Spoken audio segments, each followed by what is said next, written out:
Hey everybody, what's going on? This is Scott Garber back in the saddle of the Profluence Sports Podcast, where we are highlighting founders, investors, executives across the sports business landscape.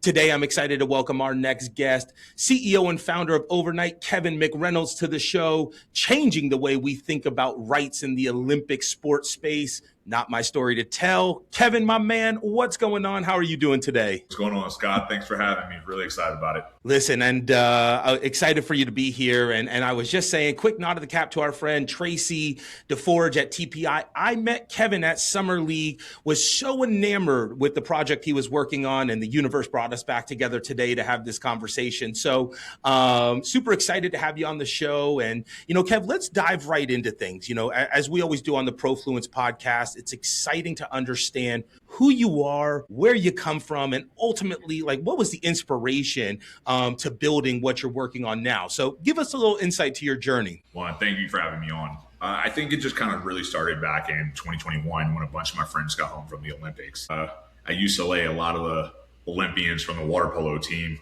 they're always winning medals and things like that. And some of my best friends are married to some water polo Olympians on the women's side. And what's really interesting is when they got back from the Olympics, and my friends Sammy Hill and Sam Ty, they're married. They were talking about this concept of how no one really cared outside the Olympic year. So they go win a gold medal, and then they come back and they're talking with me. And it was so interesting that they kind of dived in and they said, hey, all these companies don't care. No one's really backing up as far as stepping up for these athletes and building community in these spaces. The streaming is terrible. And so what we basically did was I said, all right, give me some time. Let me think about this. And I had some other friends at USC, like Cammie Craig, who had won a number of medals. And they had basically came back and they said, hey, this is how it works. Talk to USA Water Polo. Give it a try. So we went out, gave it a try with USA Water Polo.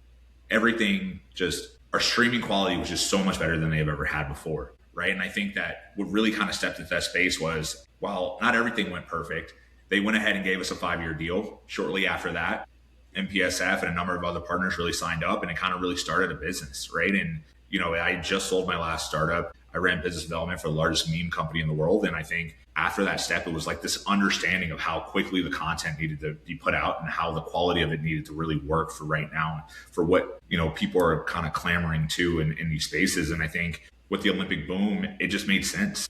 And I think as we continued to build into that way and built this business and put the right people around it, I think the athletes really supported it. I think the fans really got behind it. But I also think the organizations, and especially in these Olympic sports spaces, they needed the revenue. And we were able to provide revenue, and that really helped move the sport forward, especially now in the NIL space, where football is taking so many of the resources and basketball is taking so many of the resources. And some of these longer tail sports, I think, are really kind of struggling to find that identity of how it makes sense. And I think being on Overnight allows for that.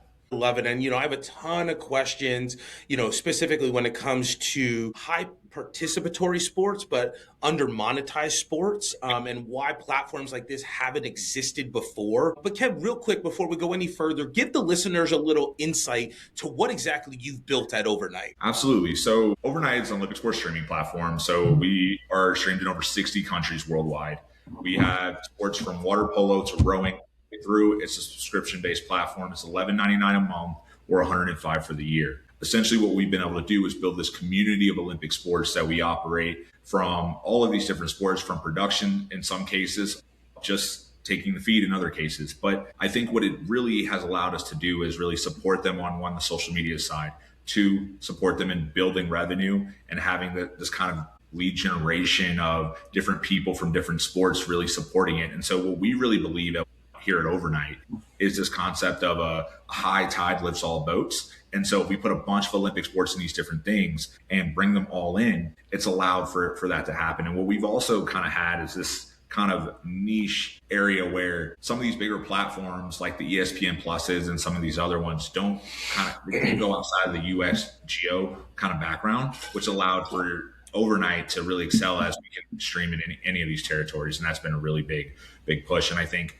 when we made it about the athletes and we made it about the schools and finding success for them, I think that's allowed for our success as well. Super, super innovative. I guess I have a whole string of questions here. But Kev, why has nobody else tried to come in and pioneer this model? It feels like it's so obvious. There's rich IP, there's rich storytelling, there's built-in infrastructure. What was ultimately, as you dug into the space, why hadn't we seen some of the major networks or sort of platforms come in and aggressively try to go after what feels like a blue ocean? Well, what I think what it comes down to it is it's a lot of deals, right? So it's there's a lot of these different rights holders that own these single deals. Like, let's look at San Diego Crew Class. It's an event that we had this weekend. It's one of the older regattas in the country, and so when we look at it in that way, we've been able to kind of operate in a sense of we buy those rights, but there's 4,000 people that attend that are participating in that event.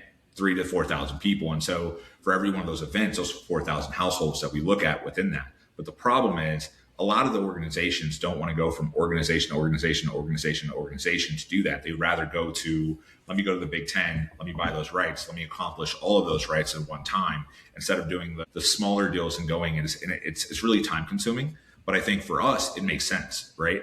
Like, I don't have a massive overhead that you have to really think about from those things, as we use AI tools and other things that allow us to keep our overhead pretty low. But I think relatively, I think ESPN is worried about football and basketball. They and maybe volleyball now, as that's kind of started to grow. I think CBS is the same way, and the rest of them. But I think that even some of these companies like Flow, who started in this space and they started in that, I think they've run into some challenges along the way that I think kind of gave way to us, right? I think the funniest thing about it is our first deal came from Flow being and leaving the water polo space and then not realizing we were on the other side of the deal. And that started overnight, right? And it was one of those things where we were able to get in our first college rights because they had left those spaces. And then every time that they kind of go into something and they don't see value there, we go in and we're able to grab it and really build in that way. And I think it's all about when you go to people and you set realistic expectations and you make it about them. I think that's what's allowed us to have that success. And we've been able to work with partners and level set in a way where most people, they just see football and they're like, you have football, so you only care about football, and that's the direction you want to go. But when you come and say, we care about Olympic sports, we want to build on Olympic sports, that's what's allowed us to have that success. And I think it's really working in a collaborative way and staying on top of it in that way. I love it. I think it's the mantras that you're talking about, we live by here. I think it's super interesting to understand, the market positioning, right? And like where some people are growing creates opportunities and gaps. You talk about water polo, there's some assimilation there, folks there, but you guys cover the gambit when it comes to sports. Water polo to fencing and everything in between. How do you guys determine, or what data points do you look at to go ahead and steer the ship on what rights and sports to go after next? Well, what's interesting is we've built this team of people where, one, we hire good people. And so when you hire good people, and I have a team full of people that are incredible, and the way that we look at deals, I think, and the way that deal flow flows to us is a little bit different, right? One, we build relationships where it's interesting, as we've made a name for ourselves as the Olympic sports guys. And so people are willing to find and source deals and bring them to us in a way that I think the way that we package deals are able to work with the ESPNs, or able to work with the Big Tens, and being able to work with people that way and finding ways to make it we're not a threat to you. We really want to do what's right by these Olympic sports. And so when you're able to look at deals in a way where we don't do football, we don't do basketball, we don't do these things, right? We are focused on what we're focused on in our Olympic sports and our underrepresented sports like IFL and other things, right? When you can look at a deal that way, I think that they see us as a partner that they can collaborate with, and less about a threat. So they're willing to work with us in those ways. But also, I think on the other side of where we look at it and where we see value is, one, we're looking at social media, and we have an algorithm that we basically put in social media. We put in how many fans you're getting, and we put in from an infrastructure standpoint of how much we need to invest into those things in order to extract that value from it.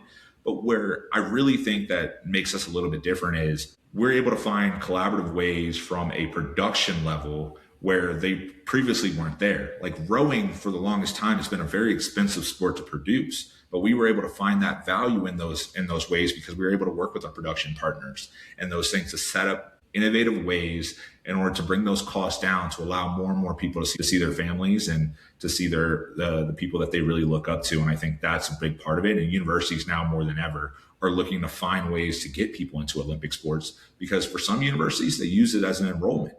And Absolutely. if you're able to pitch things a little bit differently, I think that's what it's all about. And for Olympic sports right now, they need eyeballs, and we're able to provide those. And are you seeing an uptick with us having, like the domestic side of the Olympics in 28 in LA? How has that impacted your business with that, sort of build up over the next couple of years to the games? What does that look like? Has it driven more activity, more interest?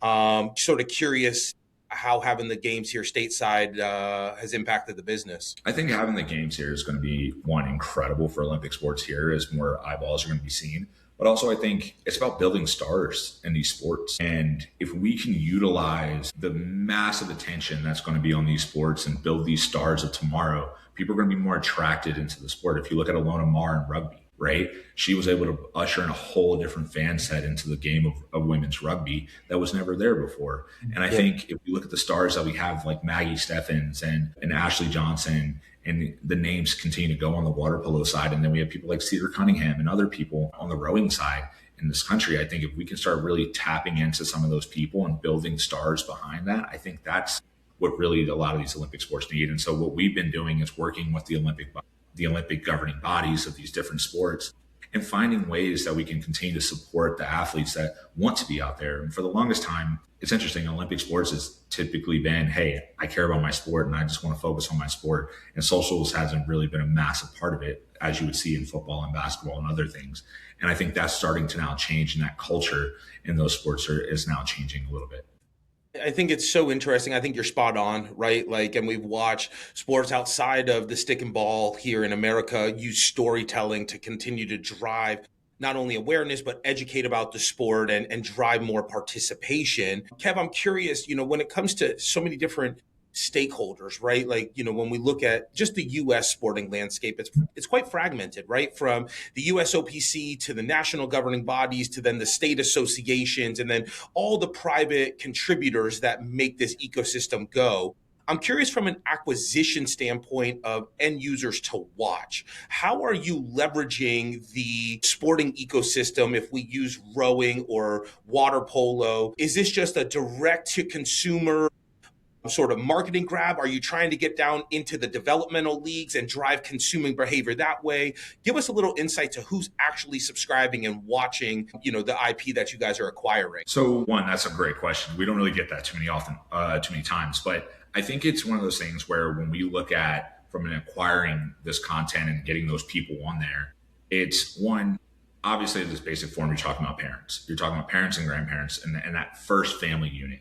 I think the next thing that you have in there is your alumni affinity kind of play, right? Where people are so obsessed with their school, they'll watch whatever comes into that school.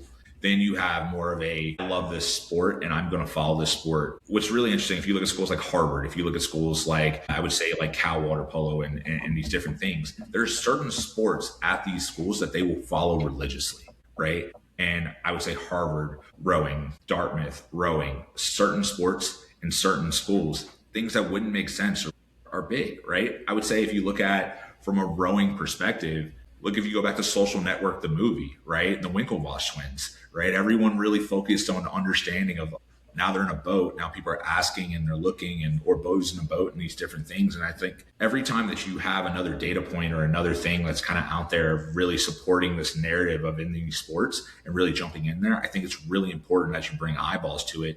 But I think where we kind of started was let's find out how we get the parents first. The next thing is those fans, and next thing is those sport enthusiasts, and kind of operating in that way. And I think if we're able to kind of really funnel in on and hone in on that funnel there, and I think the next kind of step to that is that iteration of, okay, how do I get like-minded sports to also support other sports in that way?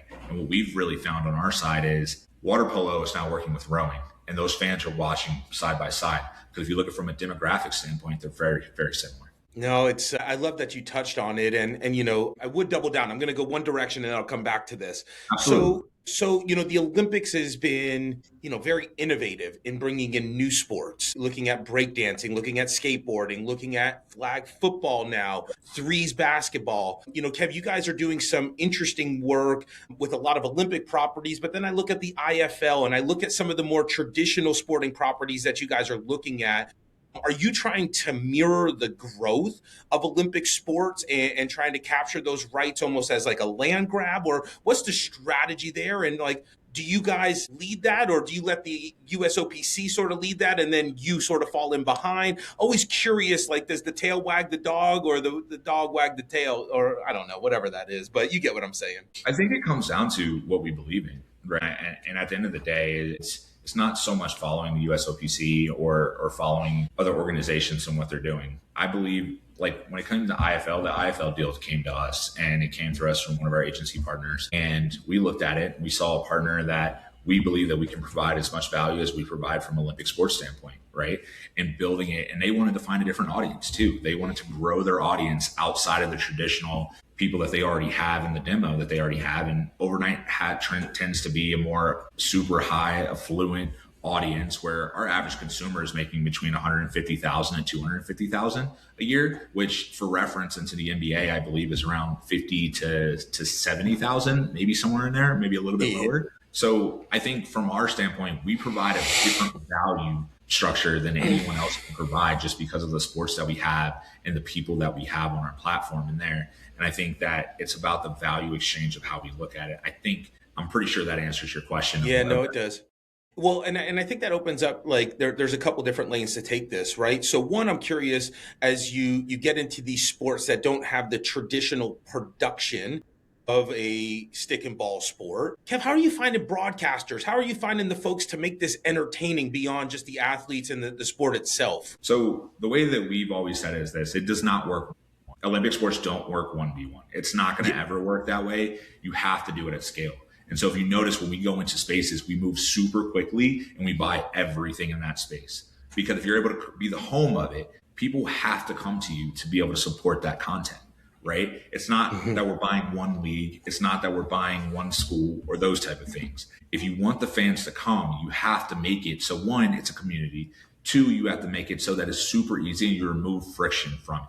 So that means they don't have to go to 10 different platforms to find the content that they're looking for.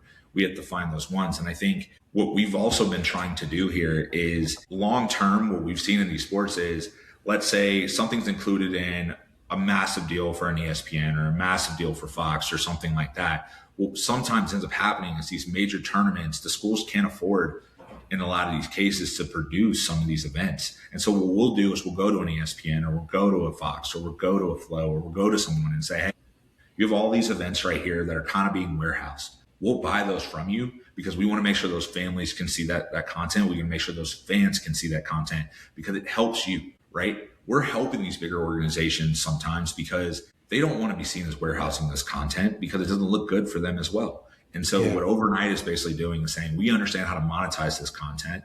Let us sublicense that content from you and let us do what's right by that content. And we've been a big, I think what was a really good test of that this year was ESPN and the WCC working towards sublicensing content out and working with Overnight in a way where we were able to pay and cover all of those expenses. Those fans were able to see it. If not, there was over 30 games that no one would have ever gotten to see of the sport. And I think now we're looking at with Big Ten and other things as we do partnerships when it comes to rowing, because Overnight, from a rowing standpoint, has been able to operate in a way where last year they were able to say, hey, you take the international rights, we'll take the US. And so that those fans can be supported in that way. And I think it's about finding what we believe is best for the sport. And it's about marketing within what we know how to market from, hey, let's find this. We understand that this little village in Brazil, every time there's this one athlete that comes from there, they tune on and thousands of people will watch it in this one village. Like at UCLA, they've consistently brought in, I would say, players from Brazil. And so when those players play, all of a sudden this one village in Brazil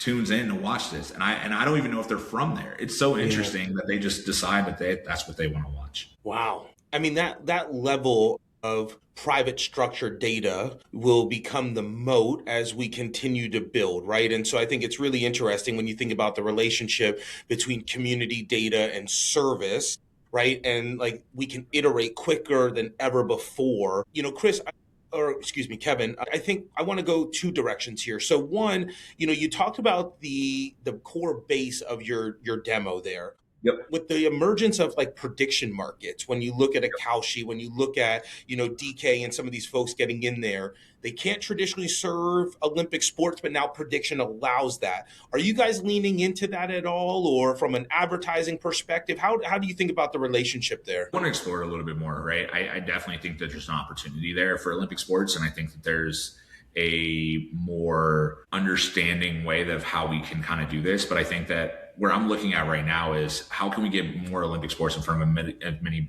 eyeballs as possible right now? And I think prediction markets allow for that, right? If there's collaboration with the Kalshis or the Poly markets or any of those other prediction market platforms, if it's going to get eyeballs on these sports, I think it's a great thing. I think where Olympic sports kind of sometimes have struggled is because I think tradition sometimes gets in the way of progress, where a lot of these sports are very traditional in the way that they're thinking. But I have a mentor one time tell me that in Olympic sports, oftentimes tradition is how the dead speak sometimes, and you kind of have to respect it at some point, but you also have to find a way to grow with it as well. And I think that those are the type of things that we're looking to do here, is finding ways to maybe push against the norm, right? We're not just going to take your content, put it behind a paywall and not support it.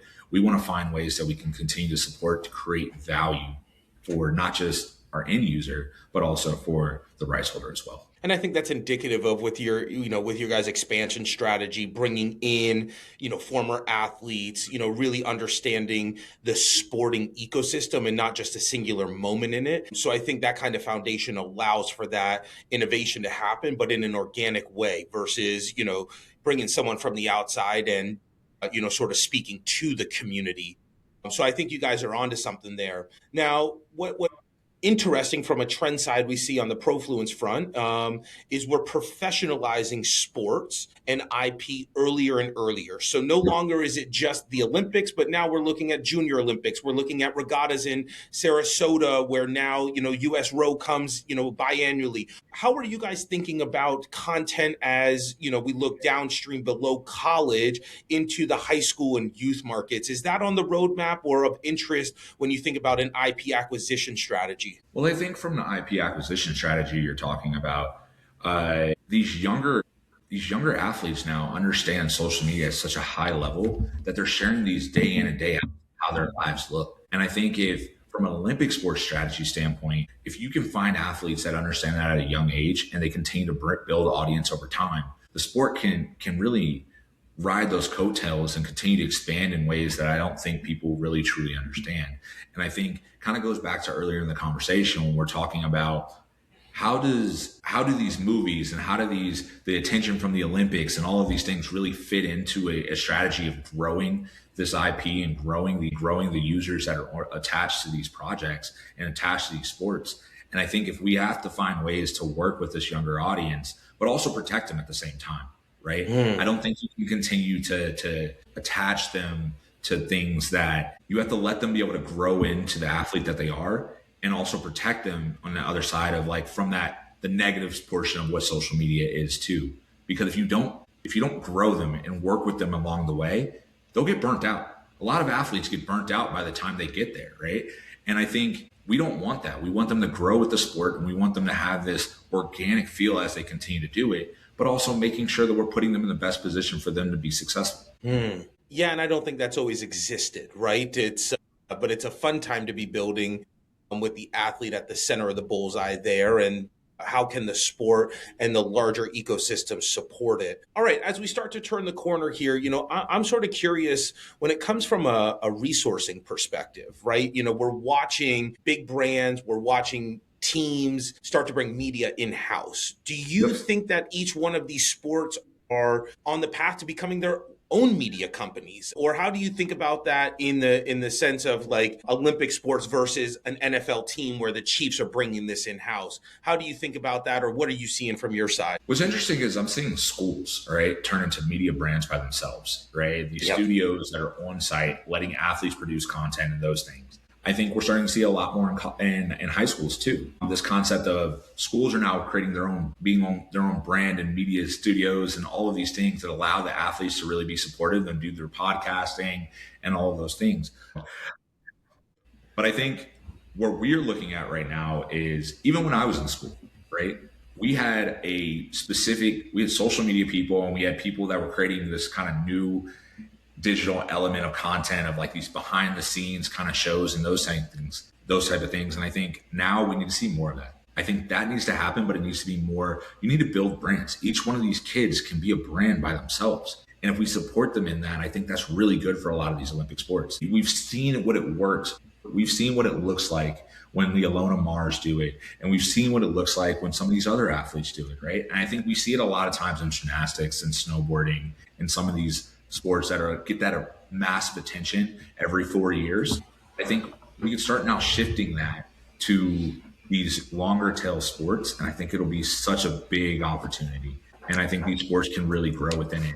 But I think the NGBs need to focus on investing in that. And I think that the schools can focus on investing in that. And I think it'll just work out for everybody. I totally agree. And when you talk about the long tail, these sports we're able to participate in way beyond the prime of our careers as well, right? And so like these become lifestyle tent poles, and we've watched golf and tennis do a fantastic job of commercializing that, but it seems a little bit more elusive with some of the sports that we're talking about. And I understand barriers to entry and I understand proximity, but I do believe that we all have access to pools, right? Whether they're community pools, and we don't have to just go swim in them, right? Why isn't water polo more mainstream here in the US? And I think it goes back to the same characteristics that we were just talking about, where it's like, I don't know the LeBron James of water polo.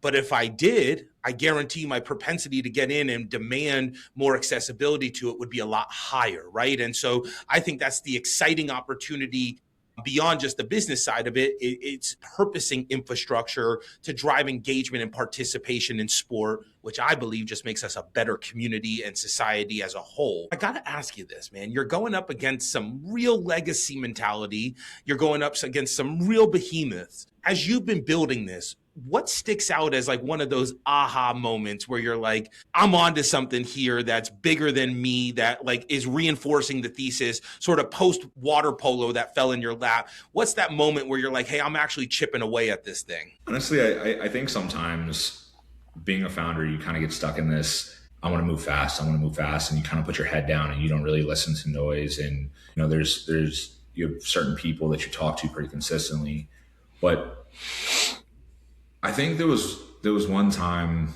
recently where I'm sitting on a plane and I'm coming back from an event, and I think I like looked over and the whole family had overnight on their phone, and it was one of those moments where it was like, we're really doing something great. There's times where I'll sit in the airport and some people will come up to me and sometimes I'll wear an overnight hat or something like that, and I'll just start a conversation. Or I see people wearing water polo and I'll have a conversation. And I think but the best stories that we get are the families that are overseas that don't get to see it, right? And they don't get to see their kid ever. And then all of a sudden they can. Like the countless stories we get from Australia, New Zealand, right? The UK, and being able to see these major events. And I think that's really what makes it worth it for us, right? And I think it's the real experiences and the stories from the parents and the grandparents and those things. They make it real for our team. And I know that everyone here at Overnight, we love it. And it makes the long nights and the 18-hour days sometimes and all of these different things, it makes it worth it. And I think at that core, it's the smiles and the understanding and the thank yous, and which for a long time, like, we were building a platform. Things are going to break sometimes and all those things. But I think now that we're beyond those things, I think it's been a major key for us of being able to to understand that we're doing this for something bigger and we're being able to support these sports. And we're happy because we get to, one, financially support these schools so we understand that we don't want programs shut down. Two, I think we get to connect families all over the world, which is great. And three, I think more importantly is we get to share and help grow these sports, right? I played football. I didn't know what water polo was until I showed up on the West Coast to go play football at UCLA. I didn't know what that was. I'd never heard of it before. But because my friends were in the sports, I went into those sports. I watched them. And I didn't know about a lot of these things. And I think when we put it all in perspective of understanding what you're doing it for and the people's lives that you're changing because of it, I think it makes it really worth it. And I think that the people behind it and understanding how you're connecting families is really worth it. Man, I got legit, my hair stood up, man. I think you can sort of see it. Like, I mean, it is so invigorating to hear that perspective. And I believe that sports is this sacred asset class because it runs parallel to life. We have seasons where it matters, and then you have development seasons where in the real world it just keeps going over and over and over again. And you know, I think that there's a lot of innovation happening, some solving real problems, some solving problems that are, you know, in their little micro community. What you guys are solving is truly a binding agent and a foundation for more communities to come together. And as I navigate my world of, you know, always trying to think of why do we do these things, you know, success continues to come back to belonging to something bigger than ourselves. And I think that's where we find fulfillment. And with what you guys are building to create more surface area for people to learn, to participate, and to belong, is, I think, a mission that sits, to me, far above the dollars that overnight will generate. So from Profluence, thank you for what you're building. It's so exciting. Kev, I'm going to let you sort of take us home as we look out into, let's just look to 28, to the Olympics. What should we be on the lookout for from your group? And then give a subtle plug. If we want to get on and experience these sports, how do we do so? So one, thank you for obviously having me on. Second, I think you can find Overnight on all of our streaming platforms, overnight.com without the I. And then on social media, it's just Overnight. And then any of the sports that we have is on water polo, on football, going from there. I think what's really excited about as we look forward to 2028 is I think that it's going to give a lot of these Olympians a chance to build brands that they've never been able to build before and provide opportunities for them long after sport is gone. Because I think now there's so many brands that are focused on how do we engage at a high level into the Olympics to provide value for their brand, but also for these sports. And I think I'm really excited to see how these athletes really take control of that environment. But also on the overnight side, right, is how can we now share those stories? How can we give a behind the scenes and understanding of what goes in to be a part of these sports? How do people become involved in them? I think also in the last part of this, I think it's really important is I want to find a way to help more people get into rowing and water polo and all of these things, because I think traditionally a lot of people just don't have them in front of them. And I think if we can help find a way to narrow that gap and help support people in that way, I think that's really important. And I think that is what I hope for 2028 is that Overnight finds ways to help more and more people be a part of these sports. And then we'll continue on the innovation side of building a platform and finding solutions to remove friction across the sport. Listen, I love it. We're so grateful for the work you're doing for the ecosystem. I'm going to sign off with a fun dad joke because I can. This isn't Twister, but this is an overnight celebrity. Kevin McReynolds, thank you for everything that you are doing for the sporting ecosystem. Excited to follow your great success. And we will see you out in LA at a rowing, a fencing, a water polo event. But thank you again. We look forward to keeping in touch. Thank you for having me.